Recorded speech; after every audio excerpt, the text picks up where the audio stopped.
సాధనకు స్వాగతం. ప్రస్తుతం మనం ప్రపంచంలో ఉన్నటువంటి రకరకాల పరిస్థితులను గనక మనం ఒకసారి ఆలోచన చేసినట్లయితే చాలా చిత్రంగా అనిపిస్తూ ఉంటుంది. ఎందుకంటే అనేక రకాలైనటువంటి సిద్ధాంతాలు, వాటితో మనిషి చేస్తున్నటువంటి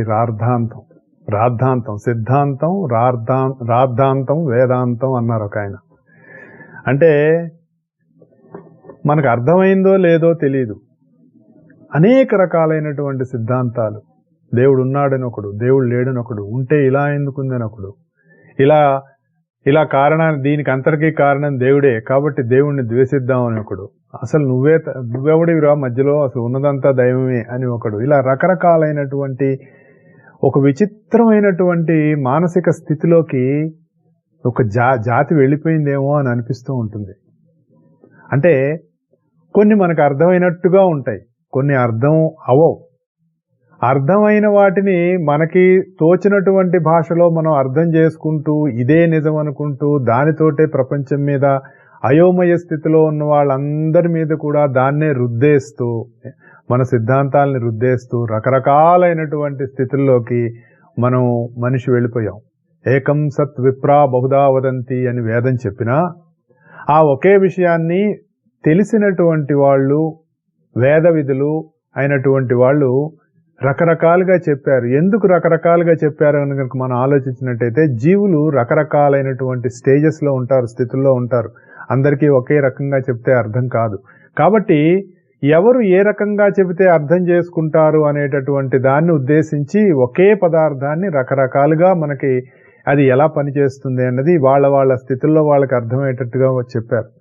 అక్కడి నుంచి మనకు అర్థమైనటువంటి దాన్ని తీసుకుని దాని నుంచి మరొక సిద్ధాంతం తయారు చేసి ప్రపంచం మీద రుద్దేస్తూ అనేక రకాలైనటువంటి వాటితోటి మనం ఒక సాలెగూడులా అల్లేసుకున్నాం. మనకున్నటువంటి సిద్ధాంతాలు, భావాలు, మతాలు, వాటి చుట్టూ ఉన్నటువంటి రకరకాలైనటువంటి సాంప్రదాయాలు, ఆచారాలు, అందులో మూఢమైనవి కొన్ని, అసలైందేదో తెలియదు, మూఢమైందేదో తెలియదు.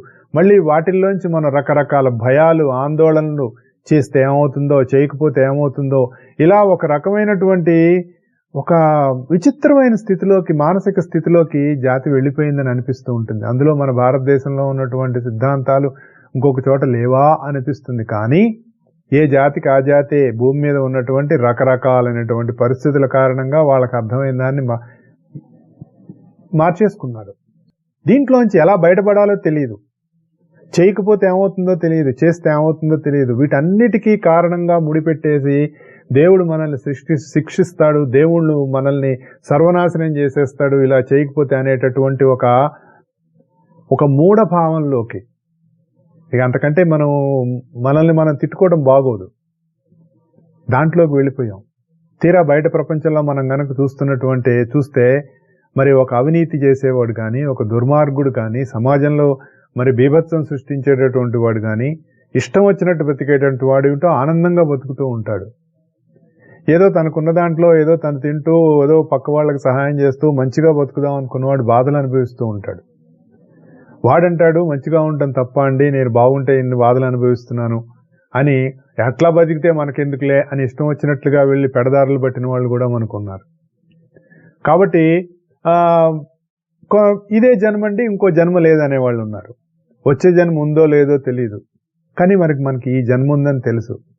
మరి అయితే ఇది ఎందుకు ఇలా ఉంది, అద్భుతంగా ఎందుకు లేదు, ఒకరికి ఒకలా ఇంకొకళ్ళకి ఇంకొకలా ఎందుకుంది, కారణం ఏంటి? ఉన్నది ఇప్పుడు భూమి మీద పుట్టినటువంటి మానవులందరికీ కూడా ఇది మొదటి జన్మే అనుకుందాం, ఒకే జన్మ కదా. మరి అయితే అందరూ ఒకలా ఎందుకు లేరు, దానికి కూడా మనకు సమాధానం కావాలిగా. మరి ఎవరు చెప్తారు వీటికి సమాధానం?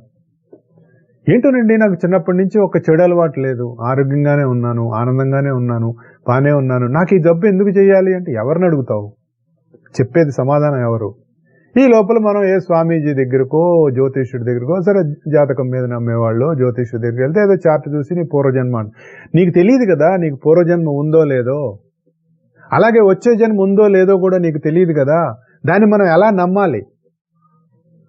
ఎలా నమ్మాలి అనేటటువంటి పరిస్థితుల్లోకి మనం నెట్టేసుకొని మనం వెళ్ళిపోతూ, గతంలో వారి అనుభవాల్లో నుంచి, వారు చూసినటువంటి వారి జీవితాల్లో నుంచి అంతకుముందు పెద్దలు చూసిన దాని నుంచి, సూక్ష్మ దృష్టితో చూడగలిగే వాళ్ళు చెప్పినటువంటి విషయాలలో నుంచి మన పెద్దలు మనకు అందించి ఏం చెప్పారంటే, ఒరేయ్ నువ్వు ఉన్నటువంటి ఈ ప్రస్తుతమైనటువంటిది ఏదైతే ఉందో దానికి కారణం గత నీ అనుభవాలలోంచి పుట్టినటువంటి స్వభావం కారణంగా నీకు ఏర్పడినటువంటి హ్యాబిట్స్, అభ్యాసాల కారణంగా నువ్వు ఈ విధంగా నువ్వు ఈ రకమైన ఆలోచన చేస్తున్నావు, ఈ రకమైనటువంటి మాట మాట్లాడుతున్నావు, ఈ రకంగా ప్రవర్తిస్తున్నావు అనేటటువంటి విషయాలు మనకు పెద్దవాళ్ళు చెప్తే ఎలా నమ్ముతామండి అంటాం. నిజమే, ఇప్పుడు వాళ్ళు అన్న దాంట్లో ఏది తప్పు లేదు, ఎలా నమ్ముతాం?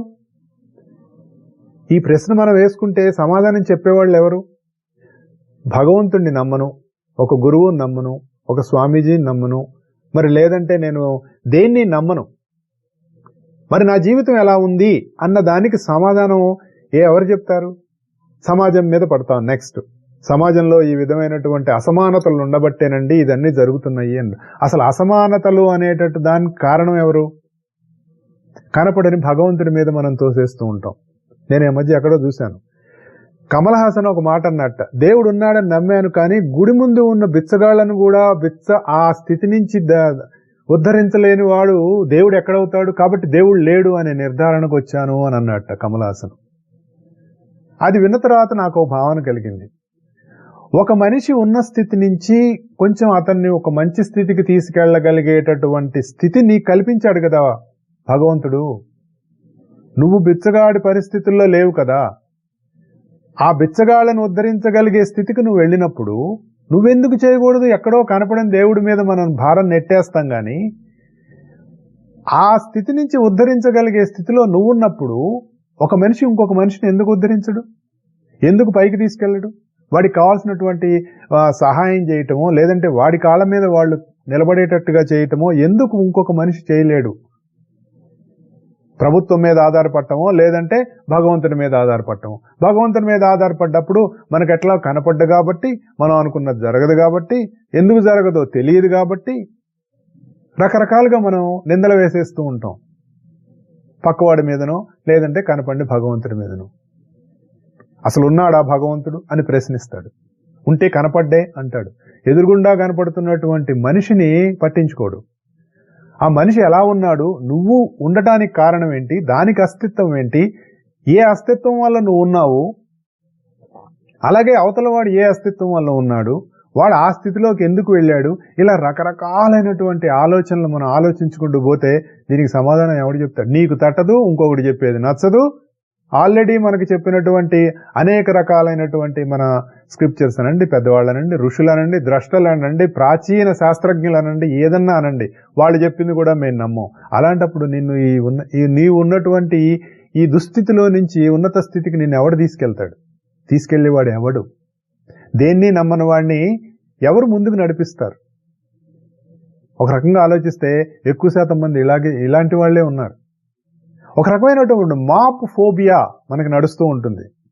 ప్రపంచంలో ఏదో ఒకటి అనగానే దాని మీద ఒక రకమైనటువంటి ఉద్వేగం వచ్చేస్తుంది. ఉత్సాహం కాదు, ఉద్వేగం వస్తుంది. ఫస్ట్ మనలో ఉన్నటువంటి ఎమోషన్స్ అన్ని బయటకు వచ్చేస్తాయి. రకరకాలుగా మనం స్పందించేస్తూ ఉంటాం. ఎందుకు? దీనికి కారణం ఏంటి? ఎవ్వరూ చెప్పలేరు. ఎందుకంటే ఎవరు ఏది చెప్పినా మనం నమ్మం కాబట్టి. అందుకే తెలిసిన వాళ్ళు కూడా మౌనంగా ఉంటారు. మామూలుగా ఆ మధ్య నేను ఎక్కడో ఒకసారి చదివాను, ప్రపంచంలో ఇన్ని రకాలైనటువంటి పరిస్థితులు జరుగుతున్నప్పుడు మరి కొంతమంది కొన్ని ఉన్నతమైనటువంటి అస్ట్రాలాజికల్ ప్రిడిక్షన్స్ ఇచ్చేవాళ్ళు ముందే ఇలా జరుగుతుందని ఎందుకు చెప్పరండి అని మాట్లాడుతుంటారు. అంటే వాళ్ళు స్వార్థంతో కాదండోయ్, స్వార్థంతో ప్రిడిక్షన్స్ ఇచ్చేవాళ్ళు అవన్నీ వేరే విషయాలు. కానీ కొంతమంది నిజమైనటువంటి వాళ్ళు ఉంటారు, వాళ్ళు మౌనంగా ఉంటారు. వాళ్ళ దగ్గరికి వెళ్ళి మా పరిస్థితుల నుంచి మమ్మల్ని బయటపడేయండి అన్నప్పుడు వాళ్ళు సలహాలు ఇస్తారు. అంతేగాని వాళ్ళు అంతకంటే ఎక్కువ చెప్పరు. ఎందుకు చెప్పరు అంటే ముందు నమ్మరు కదా, ప్రపంచం నమ్మదు కదా. దేన్ని నమ్మరు వాడిని నువ్వేం పెట్టి నమ్మిస్తావు? మూర్ఖుని రంజింపజేయలేము అన్నారు. ఇదంతా ఎందుకు చెప్తున్నానంటే ఇది మనలో మన చుట్టూ ఉన్నటువంటి పరిస్థితులు, సమాజం మనం చూస్తూ ఉన్నప్పుడు మనకు కలిగేటటువంటి ఒక రకమైనటువంటి హైలీ ఎమోషనల్ థాట్స్. సార్ వాడు ఏనాడు పిల్లికి బిచ్చం పెట్టడండి, వాడు ఎవడికి రూపాయి ఇచ్చిన వాడు ఎరగడు, వాడు ఏ పని చేసినా వాడికి కలిసి వచ్చేస్తుందండి, వాడికి లక్షల్లో సంపాదిస్తూ ఉంటాడు, కానీ ఏదో తోచిన దానికి సహాయం చేస్తూ ఉంటాడు, వీడు మరి ఈ విధంగా వాడు నానా ఇబ్బందులు పడుతుంటాడు, డబ్బుకి ఇబ్బంది పడుతూ ఉంటాడు. ఏమిటి భగవంతుడు అనేవాడు ఉన్నాడా? ఎవరన్నా ఏదన్నా అడిగితే నా మధ్య ఎవరో ఒక ఆవిడికి ఒంట్లో బాగోకపోతే వాళ్ళ గురువు గారు అన్నారటమ్మా, నువ్వు చాలా కర్మంతా అనుభవించేస్తున్నావు, రాబో ఉత్తర జన్మలు చాలా బాగుంటాయి అని చెప్తే, ఎవరికి తెలుసండి ఉత్తర జన్మ బాగుంటుందో లేదో? ఈ జన్మలో మనం ఇలా ఉన్నాం, పూర్వజన్మ ఉందో లేదో, ఇలా రకరకాలుగా మనం మాట్లాడుకుంటూ ఉంటాం. ఎవరు చెప్తారు దీనికి సమాధానాలు? ఎవరైనా చెప్పగలిగితే స్టోరీలోకి వచ్చి కాల్ చేసి చక్కగా మాట్లాడచ్చు. నాకు తట్టట్లేదు.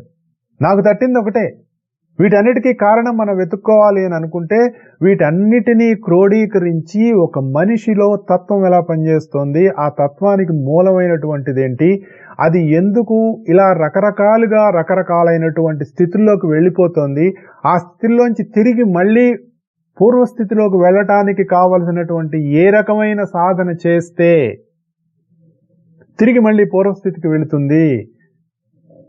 ఒకడు కొండెక్కుతున్నాడు, జారి పడిపోయాడు.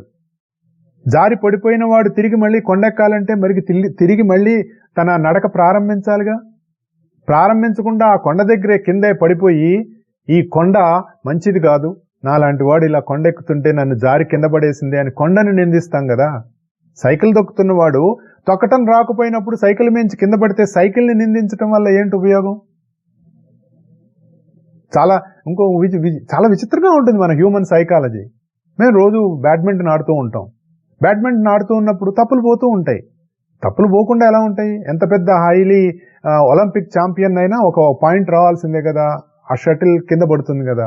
పడంగానే ఏం చేస్తామంటే మేము బ్యాట్ ఎంక చూసుకుంటాం. అంటే తప్పు బ్యాట్దిలాగా ఆలోచిస్తాం మనం. తప్పు బ్యాట్దా? ఒక కత్తి వెళ్ళి ఒకరిని పొడిచిందండి, కత్తిదా తప్పు. మనం తప్పు కత్తి వంక చూస్తాం. మరి అలాంటప్పుడు కత్తికి ఉరిశిక్ష వేయాలిగా. కత్తి పెట్టి పొడిచిన వాడికి ఎందుకు వేస్తున్నారు? అంటే దాని వెనకాల ఉన్నటువంటి మోటివ్స్ మనం ఆలోచించాం. మన చేతిలో ఉన్న దాని గురించి మనం ఆలోచిస్తాం, లేదా పక్కవాళ్ళ గురించి ఆలోచిస్తాం. మనం ఎప్పుడు బయటపడతాం వీటన్నిటి నుంచి? మనం వీటన్నిటి నుంచి బయటపడటానికి మనకి ఇచ్చినటువంటి అత్యుత్తమమైనటువంటి గ్రంథం, సమస్త సమస్యలకు పరిష్కారం ఇందులో దొరుకుతుంది అని భగవద్గీత గురించి చెప్తే, మా అమ్మాయికి పెళ్లి కాలేదండి అని ఇందులో ఏమన్నా రాసుందా? పలానా సుబ్బారావు గారి అమ్మాయి పెళ్లి అవుతుంది, అదేమన్నా నాడీ గ్రంథమా? మూల గ్రంథం. It is giving the essence of source. దానివైపు మనం వెతుకుతున్నామా? మనం వెతకట్లా. మన చుట్టూ ఉన్న వాటిలోంచి మనం వెతుకుతున్నాం. అది ఎలా నమ్మాలండి అంటే సాధన చెయ్యాలి. అబ్బాయి డాక్టర్ అయ్యాడండి, ఎట్లా నమ్ముతామండి అంటే, వాడు 4 ఏళ్ళు MBBS చదివి ఆ తర్వాత హౌస్ సర్జన్ చేసి ఇంకోటి చేసి వాడి జీవితం సగం జీవితం అంతా దాని మీద ఖర్చు పెడితే అప్పుడు డాక్టర్ అయ్యాడు. వాడు ఎలా అయ్యాడండి డాక్టరు? సర్టిఫికెట్ కొనుక్కున్నాడండి. మాట్లాడేస్తాం మనం దాని మీద వెంటనే ఒకటి.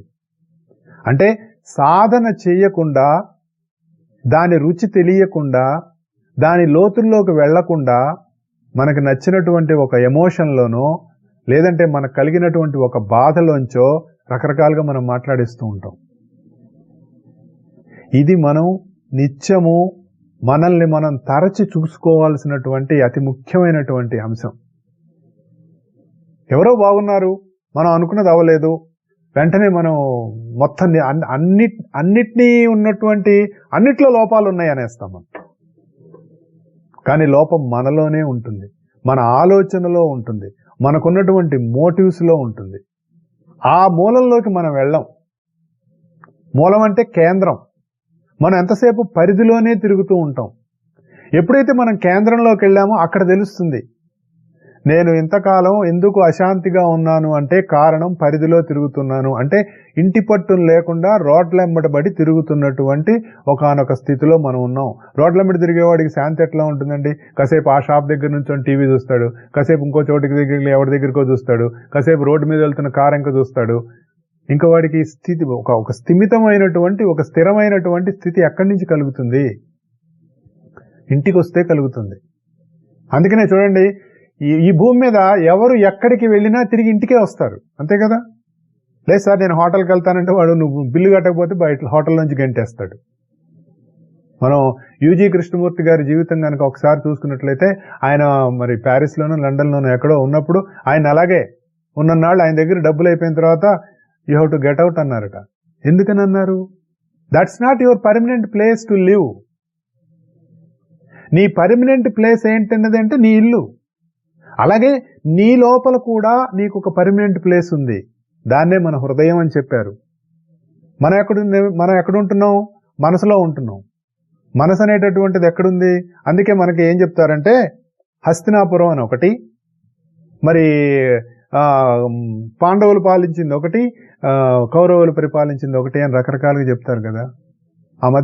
నేను ఆ మధ్య చదివాను, భారతదేశం బాగుపడాలంటే రాజధాని ఆ హస్తినాపురం నుంచి మార్చాలండి అన్నారు. అంటే the man living in the mind, you have to move towards the heart. విశ్వమైనటువంటి ప్రేమతత్వం మనలో జనించాలంటే హృదయం నుంచే వస్తుంది, మనసులో కాదు. ఎప్పుడైతే మనసు హృదయంతో అనుసంధానం చెందిందో అప్పుడు ఈ ప్రేమ మనసు నుంచి వ్యక్తమవుతూ ఉంటుంది. నేను వాడికి మనసు ఇచ్చానండి అంటాం.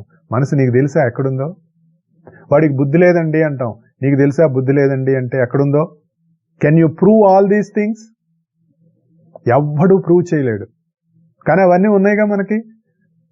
లేకపోతే ఇంకోటంటే కోపం ఎందుకు వస్తుంది? వీటన్నిటిలోంచి మనం బయటపడాలంటే భగవద్గీతలో చెప్పినటువంటి అతి సూక్ష్మమైనటువంటి విషయాలని విస్తారంగా విశదపరుచుకొని అవగాహన చేసుకుని ఆకలింపు చేసుకుని డిఎన్ఏలోకి దింపుకోవాలండి. మన డిఎన్ఏలోకి వెళ్ళిపోవాలి. ఆ విషయం వెళ్ళదు. ఎందుకు? మనం కేంద్రంలో లేము. భగవద్గీత అంతా కేంద్రం చుట్టూ తిరుగుతూ ఉంటుంది, పరిధిలోంచి కాదు. నువ్వు ఇప్పుడు కేంద్రంతో అనుసంధానం చెంది ఉండు. మామూలుగా అంతే కదండి, రాష్ట్రాలు కేంద్రాలు వాటి మధ్య ఉన్నటువంటి రిలేషన్స్ చూడండి. ఇవన్నీ యాజ్ అబౌవ్ సో బిలో అని అంటారు. సృష్టిలో ఏది, కాస్మాస్లో ఏది ఉందో క్వాంటంలో కూడా అదే ఉంటుంది. ఇప్పుడు మనకు ఒక మెమరీ కార్డు ఉంది. ఏంటి సార్ మీరు ఇవాళ ఏదో వేరే రకంగా వెళ్ళిపోతుంది అని అనుకోకండి. ఒక మెమరీ కార్డు ఉంది. ఆ మెమరీ కార్డులో ఆ మెమరీలో మనం సేవ్ చేసేటటువంటి ఫైల్స్ అన్నీ వెళ్తూ ఉన్నాయి. ఎక్కడికి వెళ్తున్నాయి? అసలు ఆ మెమరీలో ఏముంది మనం ఎప్పుడన్నా గమనించామా? యూట్యూబ్లో వీడియోస్ ఉంటాయి చూడండి, what is in the memory card అని ఆలోచించి చూడండి.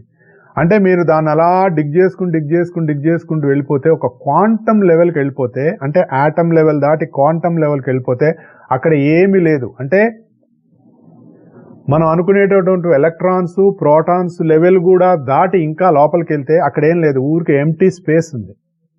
అంటే నీ మెమరీ అంతా అక్కడే స్టోర్ అవుతుంది, ఎంటీ స్పేస్లోనే స్టోర్ అవుతుంది.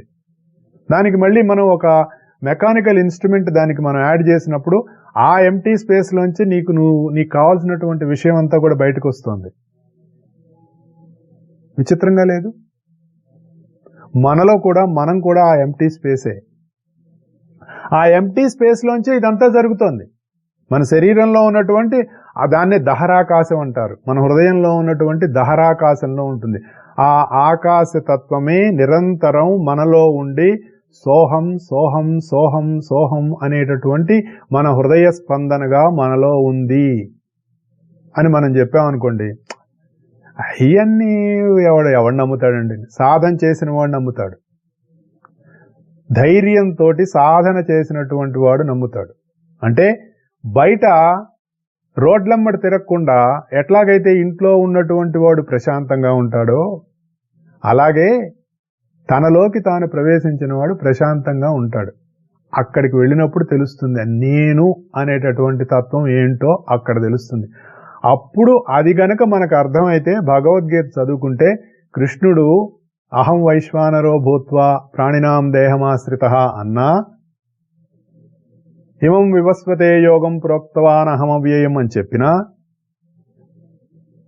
బీజం మాం సర్వభూతానాం విద్ధి పార్థ సనాతనం బుద్ధిమతాం అస్మి తేజస్తినామహం అంటాడు విజ్ఞాన యోగంలో. పుణ్యోగంధః పృథివ్యాంచ తేజశ్చాస్మి విభావసౌ జీవనం సర్వభూతేషు తపశ్చాస్మి తపస్విషు అని చెప్తాడు. అంటే ఎలా ఇవన్నీ నేను అంటే ఎట్లా చెప్తాం చెప్పండి? ఇవి ఎలా అర్థం చేసుకుంటాం? కృష్ణుడు నేను అన్నాడండి, అన్ని కృష్ణుడు అని అన్నారండి అని అనుకుంటాం కదా. అక్కడికి వెళ్తే, కేంద్రంలోకి వెళితే నేను అనేటటువంటిది ఏంటో చెప్తుంది. మన విజ్ఞాన యోగంలో మనం చెప్పుకుంటున్నప్పుడు మనకి ఇంతకు ముందు వరకు ఏం చెప్పాడంటే, పరాప్రకృతి వరకు చెప్పిన తర్వాత సమస్త పదార్థముల యందు పరమాత్మ యొక్క అత్యుత్వ అది ఎలా ఉందో మనకు చెప్తున్నాడు. అందుకని ఇక్కడ మనకి ఇది ఒక రకమైనటువంటి విభూతి, భగవంతుని యొక్క విభూతులు అంటే ఏమిటో మనకి ఇక్కడ చెప్తున్నాడు. మనతో ఒక శ్రోత జాయిన్ అయ్యారు. నమస్తే అండి. హలో, నమస్తే సార్.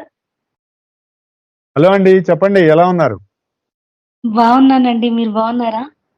అందరం బాగున్నామండి. ఓకే, అదే కావాలి మనకి.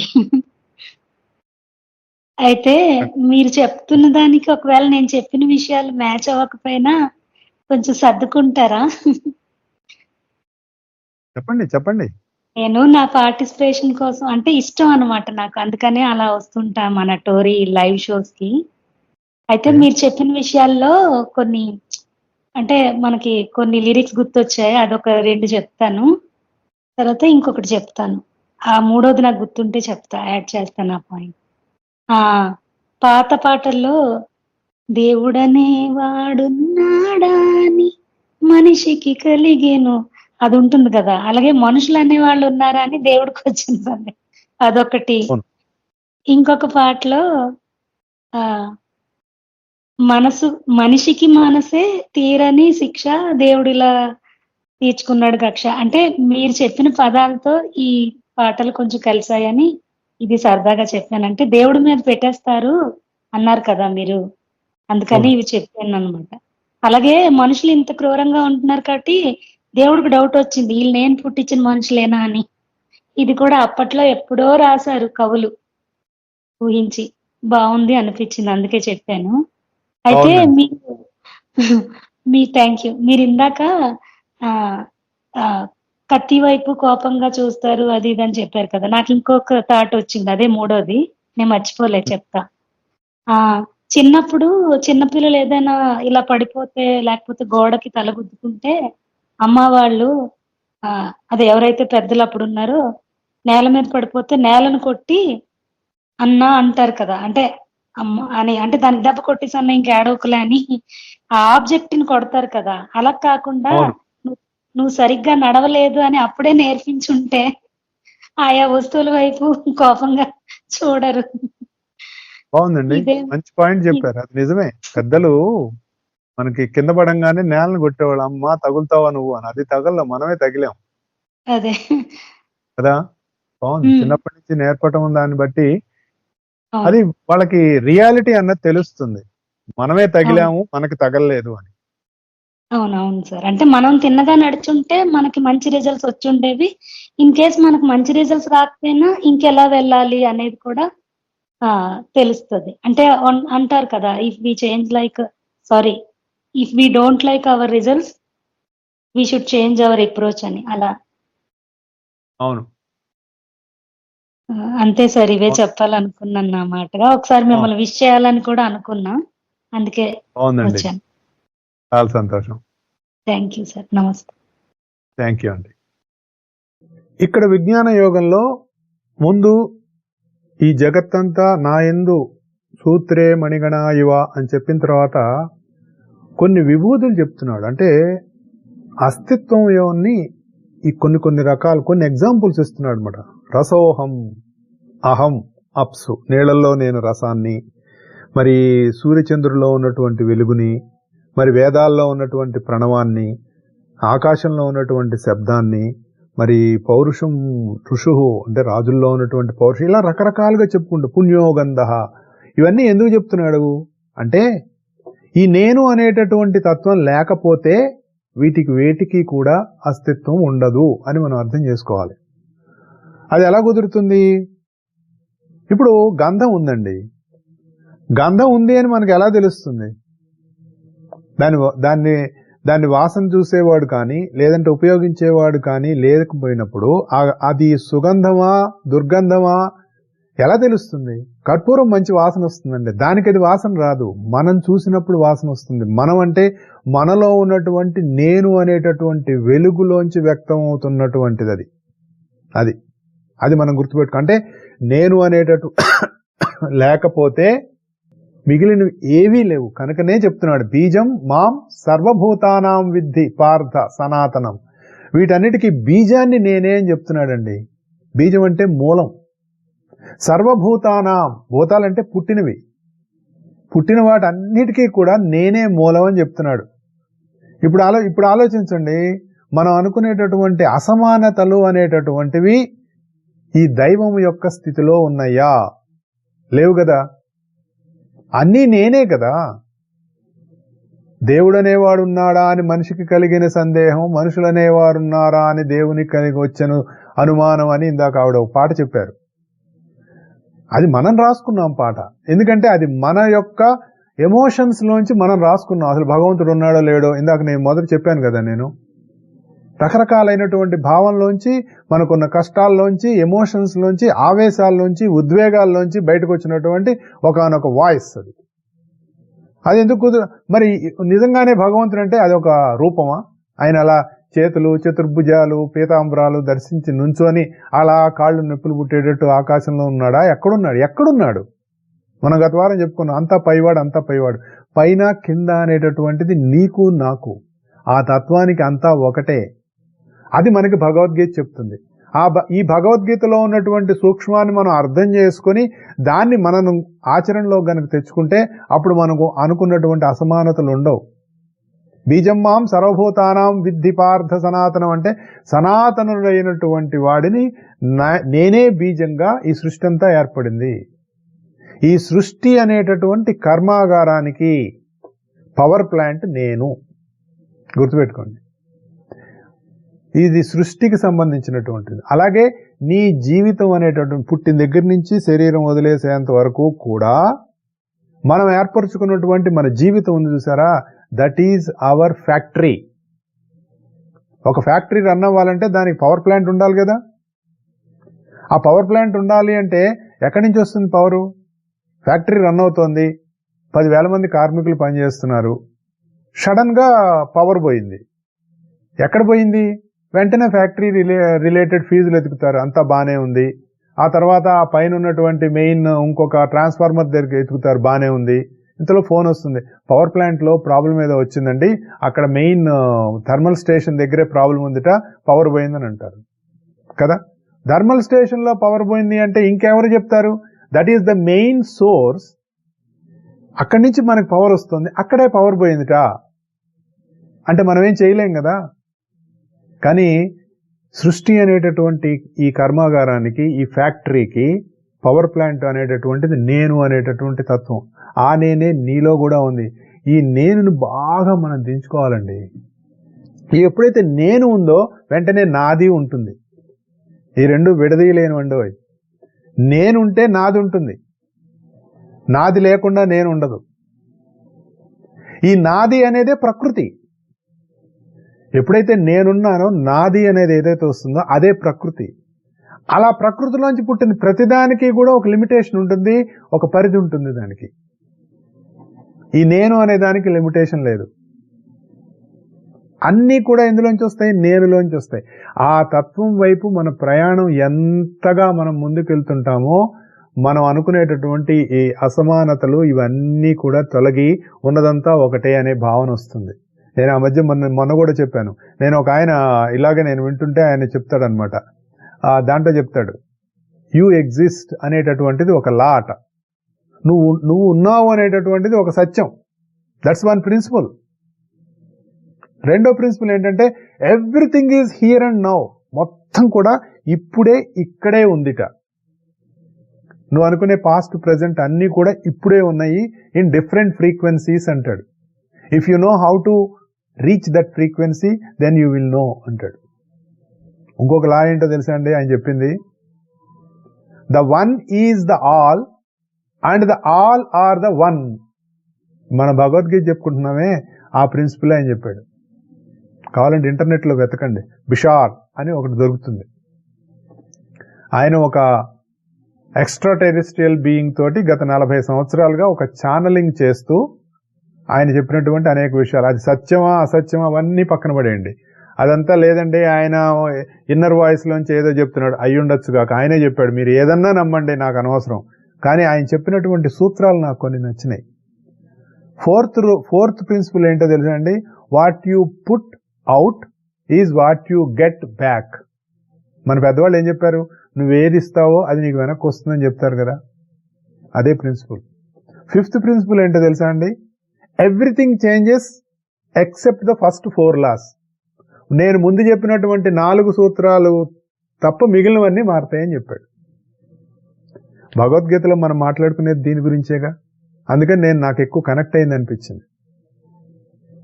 1 is the all and all are the one అని చెప్పాడు. అంటే దాని అర్థం ఏంటి? ఒకే ఒక తత్వం నుంచి సమస్తము బయటకు వచ్చింది, అదే ఈ ఇన్నిటిగా ఏర్పడి ఉంది. అదే కనుక మనకు భగవద్గీత చెప్పేది మనకి, బీజం మాం సర్వభూతానాం విద్ధి పార్థ సనాతనం. అంటే సనాతనుడైనటువంటి నేను అంటే ఎప్పుడూ ఉండేవాడిని, నాకు ఆది లేదు అంతము లేదు, పూర్ణం అనమాట.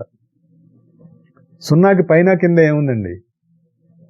ఒక సున్నా ఉంది బోర్డు మీద, పైన కింద అని నువ్వు బోర్డు మీద రాసావు కాబట్టి బోర్డుకి పైన కింద ఉంటుంది, కానీ సున్నాకి కింద పైన ఏముంటుందండి? అది ఎప్పుడూ పూర్ణంగానే ఉంటుంది. ఇది మనం ఎప్పుడు అర్థం చేసుకుంటాం? ఎప్పటికీ అర్థం చేసుకోలేం, ఎందుకంటే దాని మీద మనం బుర్ర పెట్టం. ఎందుకు బుర్ర పెట్టమంటే మనం కేంద్రంలో లేము, ప్రపంచంలో తిరుగుతూ ఉన్నాం. బాహ్య ప్రపంచంలో తిరగటం చిన్నప్పటి నుంచి అలవాటైంది. ఇందాక ఆవిడ చెప్పారు, కాలికి ఏదైనా తగిలితే మనం వెళ్ళి దాన్ని కొట్టొస్తాం. మా గురువు గారు ఒకసారి మా శ్రీకే గారు కాలికి ఆయనకి ఒక మేకు గుచ్చుకుంటే వాళ్ళందరూ వచ్చేసి, అయ్యో మాస్టారు కాలికి మేకు గుచ్చుకుందా అండి అని అడిగితే ఆయన అన్నారట, లేదో నేనే వెళ్ళి మేకు మీద కాలేశాను అన్నారట. ఇది సత్యం. మేకొచ్చి గుచ్చుకోవటం పరమ అసత్యం. దానికేం పని అండి మన కాలికి గుచ్చుకోవటానికి? ఒక కాలికి రాయి తగలటం అంటే మనం రాయికి ఏం పని మన కాలికి తగలటానికి? అంటే మనం ఎంత తలకిందులుగా అర్థం చేసుకుంటున్నాం అన్నది మనకి అర్థమవుతుంది. అంటే మన కళ్ళెదురుగుండా కనపడుతున్నది మనకి పూర్తిగా తెలిసినటువంటి ఒక ట్రూత్ని రాంగ్గా మనం ఇంటర్ప్రిట్ చేసుకుంటున్నాం. అలా ఎప్పుడైతే మనం రాంగ్గా ఇంటర్ప్రిట్ చేసుకుంటున్నామో, when will you know the truth? దాని వైపు నువ్వు ఎప్పుడు ప్రయాణం చేస్తావు? ఎప్పటికీ మనం ప్రయాణం చేయలేం, ఎందుకంటే మనం అప్సైడ్ డౌన్ గానే చూస్తున్నాం అంతా కూడా. దాంట్లో ఉన్న ఏకత్వాన్ని మనం ఎప్పుడు చూడాలి అంటే, దానిలో ఉన్న ఏకత్వం వైపు మనం ప్రయాణం చేసినప్పుడు, దానిలో ఉన్న ఏకత్వం వైపు మనం సాధన చేసినప్పుడు అప్పుడు తెలుస్తుంది. బలం బలవతాం చాహం కామరాగ వివర్జితం, ధర్మావిరుద్ధో భూతేషు కామోస్మి భరతర్షభ. బలవంతుల్లో బలాన్ని అన్నాడండి. అంటే కామక్రోధాలు రాగద్వేషాలు స్పృశించని బలవంతులలో బలము భగవంతుని అస్తిత్వము. ధర్మమునకు విరుద్ధము కాని కామమునందును క్రోధమునందును కూడా భగవంతునే అస్తిత్వము ఉండును. ఈ 2 వాక్యాలు మనకు అర్థం చేస్తే, అంటే కామక్రోధాలు కూడా భగవంతుడేనండి, అమ్మయ్య పర్వాలేదు, మనం అంత ఇది మనలో ఉన్న పనికి మాలిన ఆలోచన అని చెప్పేది ఏంటి? ఏది ధర్మ విరుద్ధం కాకూడదు అన్నారు. ధర్మమే సృష్టిలో దైవం అని గుర్తుపెట్టుకోవాలి. సార్ మళ్ళీ మీరు మొదటికి వచ్చేశారు. అధర్మంగా అవినీతిగా పరమ నీచంగా ప్రవర్తిస్తున్నవాడు అనేక రకాలైనటువంటి కోట్ల రూపాయలు సంపాదించి ఆనందంగా ఉంటున్నాడు. నువ్వు వాడి మనసులోకి వెళ్ళి చూసావా? బయట ప్రపంచంలో వాడు నీకు అట్లా కనబడుతున్నాడు, చుట్టూ 10 మందిని వేసి తిరుగుతున్నాడు. వాడు ఎందుకు తిరుగుతున్నాడు? భయం, ఏ పక్క నుంచి ఎవడు ఏం చేస్తాడో అనే భయంతో 10 మందిని వేసి తిరుగుతున్నాడు. నీతిగా ఉన్నవాడు 10 మంది కాదు, వాడికి ఎవడక్కర్లా, వాడిని ఎవడేం చేయలేడు. ధర్మంగా ప్రపంచంలో ప్రశాంతంగా తిరిగేస్తూ ఉంటాడు. ఎవరికి ప్రశాంతత ఉంది? మనం అది ఆలోచించాం.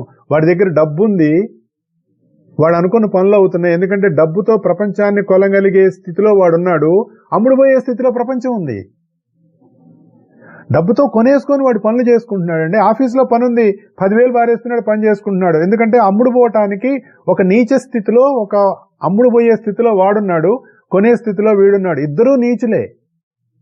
అదే ఎవడైనా ఒక మంచివాడు వెళ్ళి నాకు పని కావాలి అంటే వాడేం చేస్తాడు? నువ్వు కూడా నాకు డబ్బులు అనే స్థితిలో మనం దిగజారిపోయింది సమాజం. ఎందుకంటే చుట్టూ అలాగే ఉన్నారు అందరూ. ఎదిరించేవాడిని తోసేస్తారు పక్కకి. కారణం ఏంటి? మన ఆలోచన విధానం అలా ఉంది. దాని నుంచి మనం బయటపడాలి. ఎప్పుడు బయటపడాలి? ప్రయత్నం వల్ల బయటపడతాం. ప్రయత్నం చేయకపోతే ఎలా పడతాం? ఒకడు బావిలో పడిపోయాడండి, ఎలా బయటపడతాడు? బయట నుంచి ఎవడన్నా లాగే ప్రయత్నం అన్నా చేయాలి, లేదా బావిలోంచి బయటకు వచ్చే ప్రయత్నం అన్నా వాడు చేయాలి. ప్రయత్నం చేయకపోతే ఎలా కుదురుతుంది? ప్రతిదీ ప్రయత్నమే. అసలు నువ్వు ఏమీ చేయకుండా ఉంటే పనులు ఎలా అవుతాయి? ఆకలేస్తోంది, అన్నం వండుకోవాలి, దానికి నువ్వు ప్రయత్నం చేయాలిగా. దానికి కావాల్సిన పంట పండించుకోవాలిగా, దానికి ప్రయత్నమే కదా. అసలు ప్రయత్నం అనేటటువంటిది చేయకుండా, నీ రెడీనెస్ అనేటటువంటిది లేకుండా ఎలా కుదురుతుంది?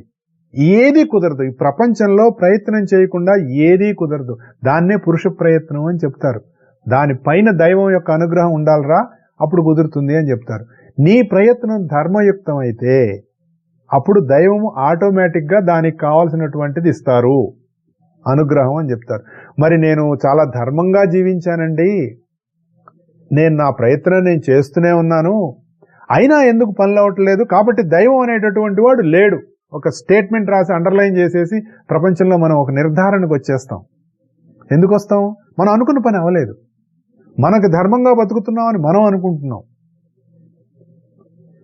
ఇక్కడ వాళ్ళు ఏం చెప్తారు, ఒరే నాన్న నువ్వు అనుభవించాల్సిందిరా అంటే, ఏమో సార్ పూర్వజన్మ ఉందో లేదో మాకేం తెలుసు అన్ని మళ్ళీ మనం దాన్ని ఇటు తిప్పేస్తాం. ఎందుకంటే ముందు అసలు వాళ్ళు చెప్పేది ఏమిటి అన్నది కూడా మనకు అవగాహన రాదు. ఎందుకంటే అవగాహన చేసుకునేటటువంటి ప్రయత్నం కూడా మనం చేయం. సమాజంలో ఉన్నటువంటి భావం ప్రస్తుతం ఇలా ఉంది. అందుకని ఏం చెప్తున్నాడు, ధర్మ విరుద్ధము కానిటువంటి కోరికలు కూడా నేనే. ఏమండి, ధర్మ విరుద్ధము కాని కోరికలు అంటే ఎలా ఉంటుందండి?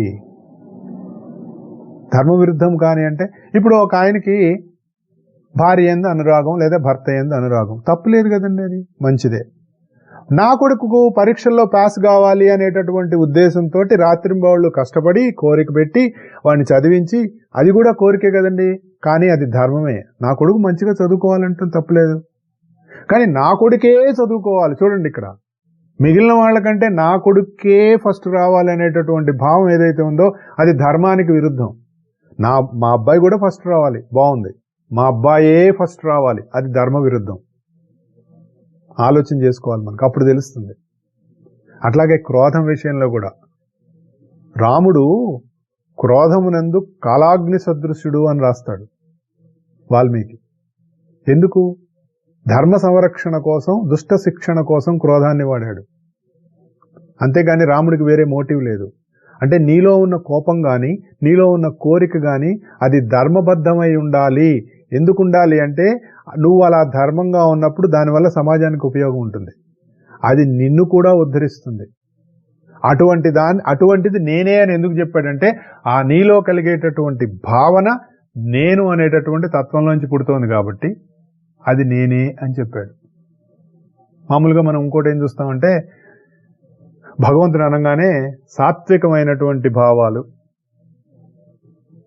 ఇవి మాత్రమేనండి, సత్వరజస్తమో గుణాలు అనేటటువంటివి 3 గుణాలు ఉన్నాయి, ఇందులో సత్వం మాత్రమే దైవం అండి, మిగిలినవి కాదు అనుకుంటా. కాదు, 3 గుణాలు కూడా దైవీ స్వభావంలోంచి వచ్చినవే అని గుర్తుపెట్టుకోవాలి. రజస్సు లేకపోతే కుదరదు, అప్పుడు నీ ప్రయత్నం ఉండదు. రజస్సు లేకపోతే నీ ప్రయత్నం ఉండదు, తమస్సులోకి వెళ్ళిపోతావు. చేస్తే ఏంటి, చేయకపోతే ఏంటి అనే భావంలోకి వెళ్ళిపోతావు. అలాంటి భావంలోకి నువ్వు ఎప్పుడైతే వెళ్ళిపోయావో కార్యక్రమాలు ఎలా జరుగుతాయి, సృష్టి ఎలా జరుగుతుంది.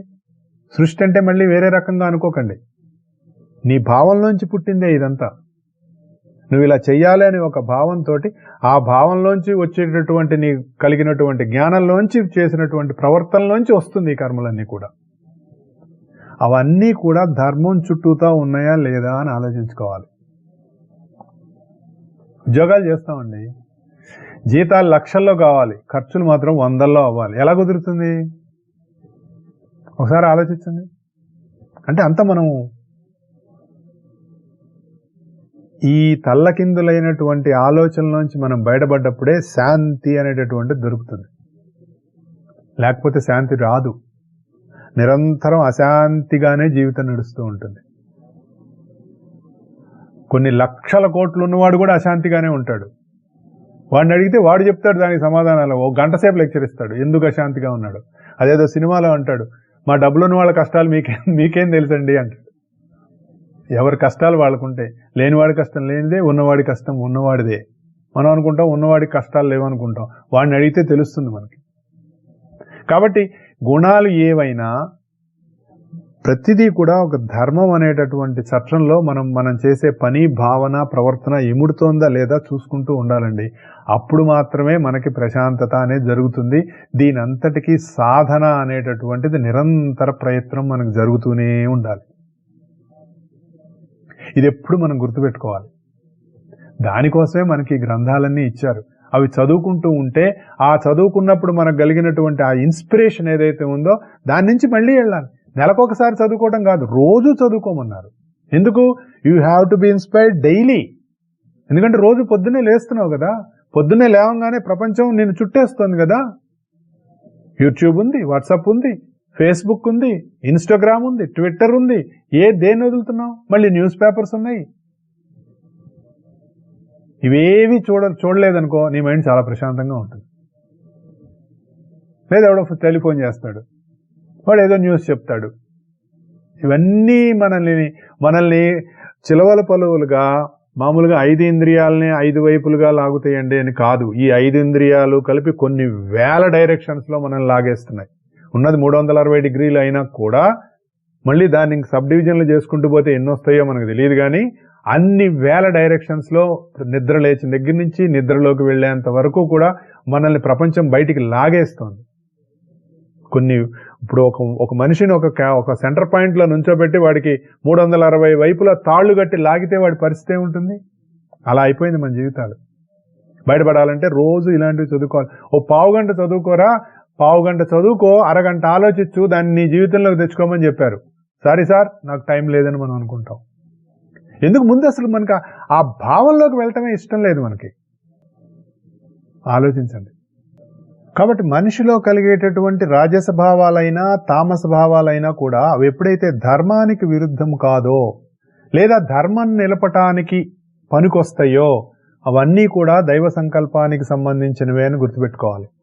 మళ్ళీ దైవం అనగానే మనం ఒక రూపం, మరి దానికి సంబంధించినటువంటి ఒక ఫోటో, దానికి సంబంధించినటువంటి విగ్రహం, దాంట్లో ఇరుక్కోకండి. దైవం అంటే నీలో నాలో జగత్తంతా ఉన్నటువంటి, ఇందాక చెప్పానే, సృష్టి అనేటటువంటి ఈ ఫ్యాక్టరీకి పవర్ ప్లాంట్ ఏదైతే ఉందో నేను అనేటటువంటి దాన్ని, నీలో అది ఉండబట్టే ఇవన్నీ మనం ఇప్పుడు మాట్లాడేది నేనే, వినేది నేనే, చేసేది నేనే అని కృష్ణుడు చెప్తే చంపేవాడెవడు, చచ్చేవాడెవడు, అంతా నేనే అని కృష్ణుడు అంటే భలే చెప్పాడండి అని మాట్లాడతారు.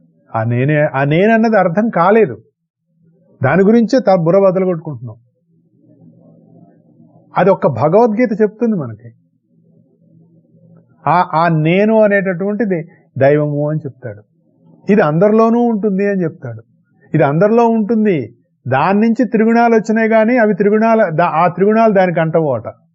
ఇక్కడో మెలికి పెట్టాడు. మళ్ళీ దానికి అనుగుణంగా త్రిగుణాలు పనిచేస్తాయట, కానీ త్రిగుణాలు దానికి అంటవట.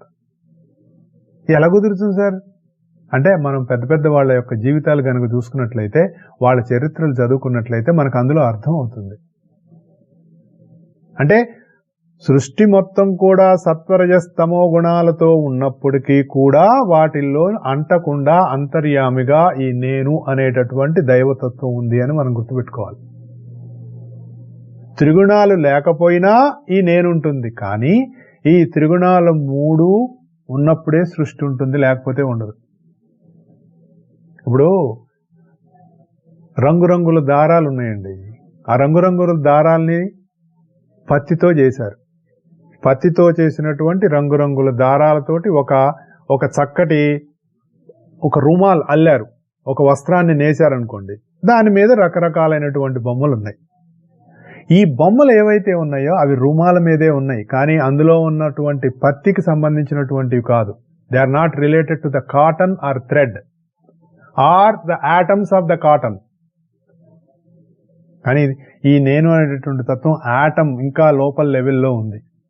కానీ మనం పైకి ఏం చూస్తున్నాం? మనం ఆ వస్త్రం మీద ఉన్నటువంటి రకరకాలైనటువంటి బొమ్మలు చూస్తున్నాం. అంటే ఈ సృష్టి అనేటటువంటి ఒక వస్త్రాన్ని కనుక మనం చూసినట్లయితే దాని మీద రకరకాలైనటువంటి జీవులు, వస్తువులు, మనస్సు, ఇంద్రియాలు, స్వభావాలు, అనేక రకాలైనటువంటి రూపాలు ఆ సృష్టి అనేటటువంటి వస్త్రం మీద వేశారు. కానీ ఆ వస్త్రానికి మూలమైనటువంటి ఆ నూలు పోగులు ఏవైతే ఉన్నాయో, దానికి మూలమైనటువంటి ప్రత్యేకత ఏదైతే ఉందో, దానికి మూలమైనటువంటి అణువులు ఏవైతే ఉన్నాయో, ఈ బొమ్మలు ఏవి వాటికి సంబంధించింది కాదు. ఇది మనకు అర్థమైతే మనకు తెలుస్తుంది. త్రిగుణాలు ఈ తత్వంలోంచి వస్తాయి, కానీ ఆ తత్వాన్ని ఏం చెయ్యవు అన్నది మనకు అప్పుడు అర్థం అవుతుంది. అలా అర్థం చేసుకోవాలి అంటే 1-10 సార్లు చదువుకోవాలి. విన్నదాన్ని మళ్ళీ మళ్ళీ మనం దాంట్లోకి మన కృష్ణస్వామి గారు చెప్పినట్టు ఒకటి వేణుస్వామి అని వచ్చింది. ఈ మధ్య ఎక్కడ చూసినా ఆ పేరే వినపడుతుంది, అందుకని నోట్లో అదే వచ్చింది. కృష్ణస్వామి గారు మా మాస్టర్ గారు చెప్తారనమాట, అడుగు పెడితే అడుగు తగలాలని చెప్పారు. అంటే ఏదైనా ఒక విషయం నువ్వు తెలుసుకోవాలి అనుకున్నప్పుడు దాని లోతుల్లోకి వెళ్ళిపోయి చిట్ట చివరి వరకు నువ్వు ఆ అడుగు వరకు ఏముందో అంత లోతు వరకు నువ్వు నీ సాధన కొనసాగాలి. అప్పుడు దాని లోతులు తెలుస్తాయండి అంటారు చూసారా. ఏదైనా ఒక విషయాన్ని బాగా తర్కించినప్పుడు దాని లోతులు తెలుస్తాయండి అంటారు. దాని లోతులు మనకు తెలియాలి అంటే మనం పందికొక్కు తవ్వినట్టు అలా తవ్వుకుంటూ వెళ్ళిపోతూ ఉండాలి. అప్పుడు మనకు తెలుస్తాయి. లేకపోతే ఊరికే పెరిఫెరల్లో పైపైన తిరుగుతూ ఉంటాం. ఇప్పుడు ఒక సరస్సు ఉందండి, లేదంటే పసిఫిక్ ఓషన్ ఉందనుకోండి, దాని మీద నిలబడ్డారు ఒక నావ వేసుకొని, అది ఎంత లోతుందంటే ఎంతో లేదండి మోకాళ్ళ లోతు అన్నాడు అనుకో, ఎవరికి తెలుస్తుంది? దిగిన వాళ్ళకి తెలుస్తుంది. అలాగే సాధనలోకి వచ్చిన వాళ్ళకే ఇవన్నీ అనుభూతుల్లోకి వస్తాయి. లేదంటే ఊరికే ఏదో పురాణం వినేసామండి, భగవద్గీత తల కింద పెట్టుకుంటే బాగుంటుంది, లేదంటే ఇంట్లో మూల పెట్టుకుంటే బాగుంటుంది, లేదంటే దాని మీద ఒక పువ్వు పెడితే బాగుంటుంది, లేదంటే 10 మందికి పంచితే బాగుంటుంది. 10 మందికి పంచినా ఇంట్లో పెట్టుకున్నా దానికి ఏం చేసినా రాదు. అది నీ మనసులోకి దిగాలి, నీ భావంలోకి దిగాలి, నీ భాషలోకి రావాలి, నీ ప్రవర్తనలోకి దిగాలి. ఇన్ని చేస్తే అప్పుడు అది నీకు సత్యమా కాదా అన్నది తెలుస్తుంది. లేకపోతే ఊరికే అదొక పురాణం వెళ్ళాం, అలా ఒక విచిత్రమైనటువంటి భక్తి భావంతో కూడినటువంటి ఒక ఎక్స్ప్రెషన్ తోటి దాన్ని వినేసి వెనక్కి వచ్చేస్తాం. మళ్ళీ చెప్పులు వేసుకోగానే అన్ని మామూలుగా. గుళ్ళోకి వెళ్ళి ప్రవచనం విన్నారు, చెప్పినంతసేపు అద్భుతమైన భావన, ఓహో ఎంత బాగా చెప్పారో అనిపిస్తుంది. మళ్ళీ బయటకు వచ్చి చెప్పులు వేసుకోగానే మళ్ళీ మామూలుగానే, ఇదేమిట్రా నా చెప్పులు ఎవడో కొట్టేశాడు, వాడు గాడిదే వీడి గాడిదే అని తిట్టేస్తూ ఉంటాం. ఆ గాడిదలో కూడా ఉంది భగవంతుడే అని గుళ్ళో విన్నాము, బయటకు వచ్చిన తర్వాత వీడిని మనం తిట్టేస్తూ ఉంటాం. సో ఇవన్నీ మనకి కావాలి అంటే మన సాధనలో ముందుకు వెళ్ళినప్పుడే అది సాధ్యపడుతుంది. లేకపోతే ఏదీ కాదు. మన పురుష ప్రయత్నం ఉండాలి, సాధన కొనసాగినప్పుడే శాంతి అనేటటువంటిది మనకి చిక్కుతుందనమాట. అప్పుడే మనం అనుకున్నటువంటి గమ్యానికి మనకి చేరగలం. అలా అందరూ సాధన చేసుకోవాలి, అందరూ అనుభూతుల్ని పొందాలి. అవన్నీ కూడా వారి జీవితంలో ఎంతో చక్కటి సుఖశాంతులు ఇవ్వాలి, స్థిరత్వాన్ని ఇవ్వాలని మనసా వాచాక కోరుకుంటూ ఈ వారానికి సెలవు తీసుకుంటున్నాను. వచ్చే వారం కలుద్దాం. జై గురుదేవ్.